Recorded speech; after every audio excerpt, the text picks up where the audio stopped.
Deforestation! Mike, it's an absolute pleasure to be speaking to you today. And you? This is Mike Hands. Yeah. Can I ask you, Mike, what is it that you do? We're working with Inga Foundation, and that's implementing all the results that we got when I did research into the basic problem of slash and burn agriculture, mainly in rainforests. And we're implementing the results of that, and it's a successful alternative to slash and burn agriculture in rainforests. Okay, and can I ask you what slash and burn farming is? Slash and burn is the way that, particularly these days, it's seen mainly in the tropics, in which forest, secondary forest or scrub is cut at the right time of the year, burned, and then the land cleared temporarily at least for cropping. It's also the way that the wildwood in Britain and Europe was cleared in the Neolithic, so it's not just confined to the tropics, just that we don't do it anymore, and the soils we have here are much younger and more favourable than anything you find in, particularly in rainforests. Slash and burn in rainforests is a serious problem. Practiced is estimated, at least in the tropics as a whole, somewhere between 250, 300 million families trying to subsist by slashing and burning whatever vegetation they can find. Okay. So what's the reason that these farmers are chopping down the rainforests? Why are they doing this? Commonly in Central America, people who are desperate, partly for land, but mainly for productive soil, which sounds like the same thing, but it isn't. They'll move into a forest area, usually after the loggers have finished. The logging is usually selective, and the object is not to destroy the rainforest, it's just simply to take out what's valuable. But what then really destroys what's left is the need for food. Okay. Slash and burn has been the subject of study for a long time, and when I came into it, the literature was not really conclusive, and in some parts it was contradictory. It certainly wasn't very clear. And one of the effects of slash and burn, particularly in rainforest soils, particularly acid soils, is that temporarily the acidity of the soil is countered by the presence of the ash. The organic material that's been building up in the forest for perhaps decades will start to decompose, and it's that that releases nutrients, and it's that that's feeding the crop that the person puts in immediately after the burn. That's my take on it. There's a lot of circumstantial evidence to support that scientifically, but I've actually not proven precisely that concept. So the kind of crops that the farmer grow, this is just to feed his family for the next 12 months? Yeah. Okay. This is food, and in Central America it's the principal crop is maize, and then beans. Usually beans is the second crop. But they're called basic grains, and it's the basic staple food that they live on. Other parts of the world it might be upland rice, or it might be manioc or yams or something like that. So for these families, this is a matter of survival. This is why they're absolutely it's survival. Absolutely, yeah. Okay. So in year 2, then what happens then? Sometimes they can come back. Usually they try and take a second crop. In the traditional systems, the indigenous systems, they would commonly, deliberately not take a second crop. They would let the trees come back, and they might not revisit that site for maybe 15, 20 years. Okay. These days, nobody can afford that. That's a luxury. So they're coming back too soon. They'll take a second crop if they can. They might leave it. But ultimately, the result of repeated slash and burn operations is that the forest cannot regenerate. The only thing that does regenerate is grass, invasive grasses, and they don't regenerate the fertility. And controlling the grasses while you've got a crop coming up is a backbreaking and desperate undertaking. We've had estimates from farmers that they're putting in anywhere in excess of 60 to 100 man days per year with a machete, and it's tough work. It is desperately tough work. The grass takes the edge off the machete, you've got to keep sharpening it, it breaks your back, and just to live 60 to 100 man days per hectare per year manual labour, hard going. And that's one of the motivations for us, is that the Inga system that we're employing controls the weeds. Okay. And it's a transforming factor in the lives of these people. Yeah. So just to understand then, in the second year the soil becomes infertile.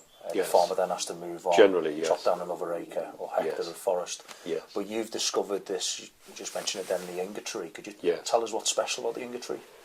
Okay, broadly speaking, the theory is that the soils that we're working with take their character from having been formed under rainforest. Very fierce conditions for soil. There's a lot of weathering going on. The soils are being leached of nutrients, except that the rainforest is extremely efficient at retrieving all those nutrients and recycling it. It's the key to understanding how rainforests actually work. The most productive ecosystem on the planet, but taking place on some of the most acid and unfavorable soils on the planet. And it's because of the climate that the rainforest can grow, but it's also because of the climate that the soils are so poor. And the broad theory is, if you're going to operate a sustainable alternative to slashing and burning, you do it by taking some of the characteristics of the original forest, because that's where the soil was formed. Inga is a legume, so that's a nitrogen-fixing tree, but for me the principal characteristic, I saw it being used in very acid soils in Central America as shade over coffee and cocoa, where it was most impressive. And for me, I suppose the greatest group of characteristics are, firstly, it's very tolerant of acid soils. That's the first thing. And there's evidence from the Amazon that some Inga species will even grow on bauxite, which is a desperately unfavorable, toxic material. It's a very aggressive, very fast-growing tree, so it's very useful with coppice. So when you cut it, if you do it carefully at the right time, it'll grow back. The Inga, as I say, fixes large quantities of nitrogen. But what the evidence we found in the slash and burn trial that we put together, followed by experimental cropping systems, was that the Inga was retrieving all the key nutrients that it found in the soil, it's retaining the nutrients in the system, and recycling it very efficiently when pruned by us. And we found that it wasn't losing the key nutrients, so it's conserving. Yeah. So could you take us through the process then? The farmer receives the Inga trees, he plants them in, so he puts them in alleys, is that correct? Yes, Yeah. called alley cropping. The reason is that you want a high density of trees. Essentially the soil needs large quantities of organic material, and there have been attempts to create sustainable systems in which you bring it in. Our view is grow it in situ, grow it there. And the Inga is planted in very tight hedgerows, they're very close together, about 50 centimetres between trees. The lines of Inga, in our case, we find 4 metres is a very convenient spacing between the tree lines. Once you've established the Inga in these hedgerows, they will, with a little bit of help, they'll grow and gradually shade out the aggressive grasses. The grasses are the problem. They're desperately hard to control. They're very aggressive, and they will normally prevent anything else coming in. The Inga will grow. It takes at least, in our case, we'd say about 16, 18 months in the most favorable conditions, maybe up to 3 years in some of the very degraded sites in Honduras. But eventually it will shade over, so you get a dark alleyway formed which kills off the grass, and then there's natural leaf fall occurring as well. At the right time you prune the Inga about the height of your chest, about here. The branches are taken down, all the green material is taken off with a machete and laid on the soil as mulch. The fine branches can be used as a barrier against soil movement, so they go on the upside of the bases of the trees, act as like a basket to stop the the leaves and the soil moving. And the big branches and stems are firewood for the kitchen. Very valuable firewood. It's quick burning. It's very light material, but it produces a quick flame, and the ladies like it for that reason. It doesn't produce too much smoke. And you've then created a completely open environment.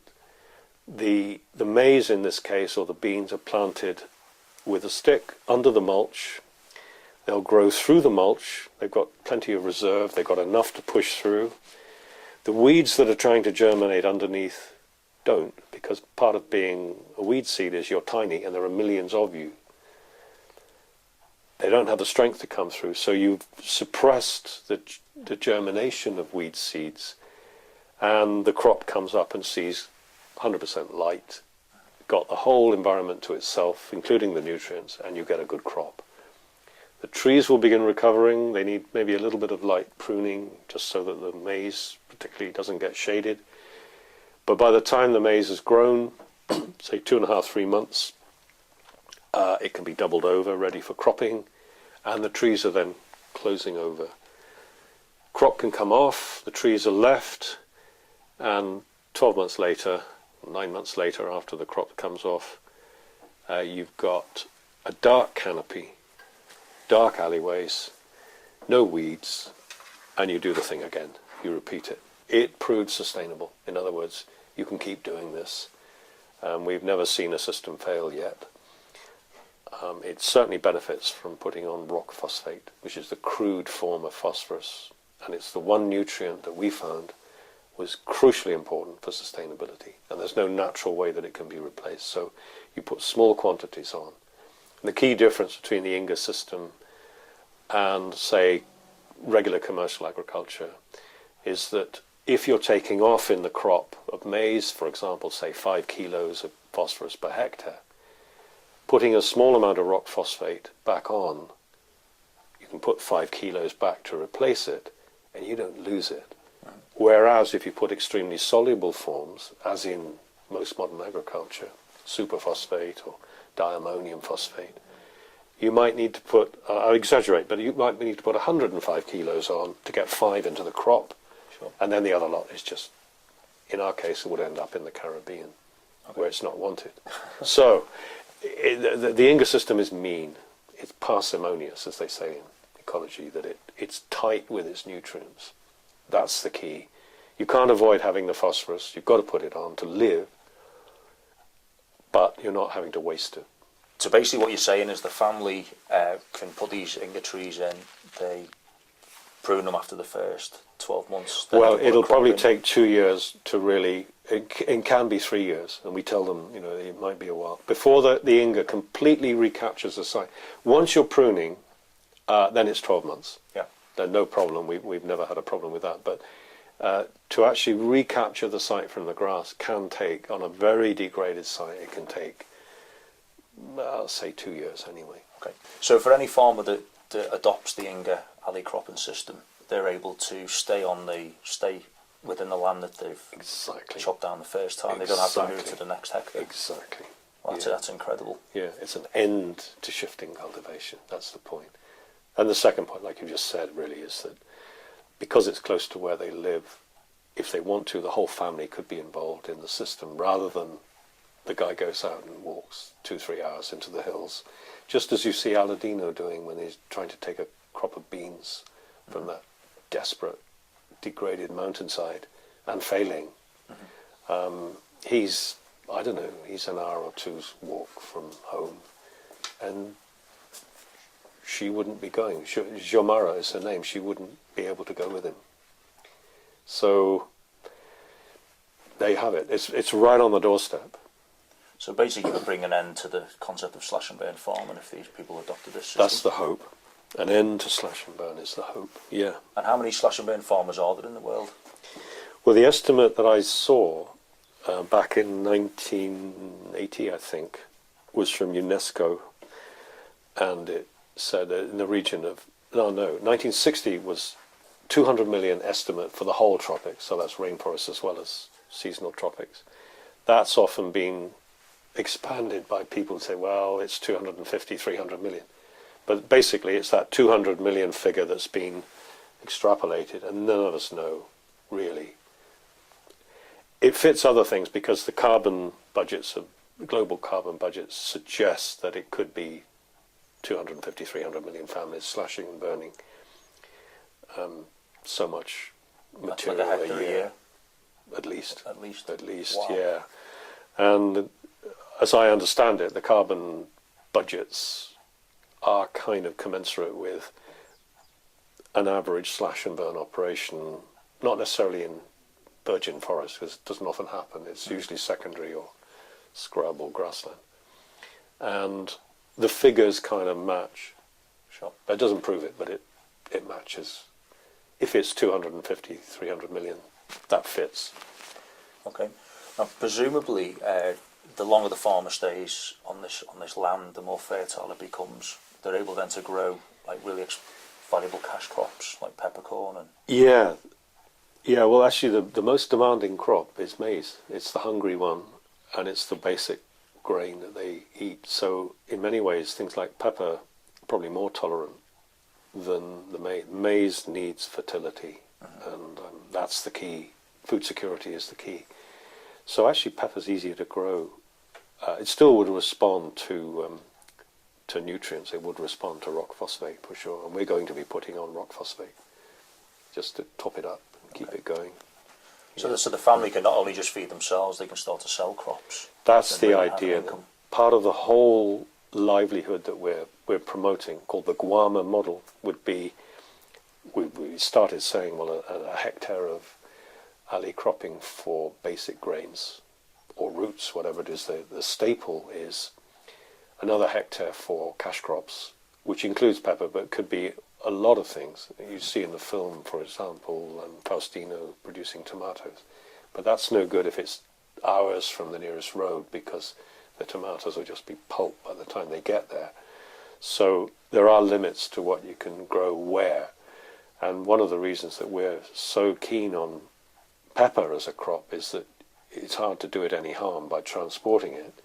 And the processing, or at least the major processing, can be done on the farm as value added. So it comes out as black peppercorn, almost ready for export if we could achieve that.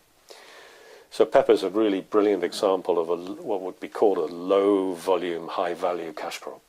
But there are others. Yeah. Cardamom is one that's going to be tried. I'm not sure it's going to work, but we'll try it. Okay. And this is all organic as well? It's all organic, yeah, as it happens.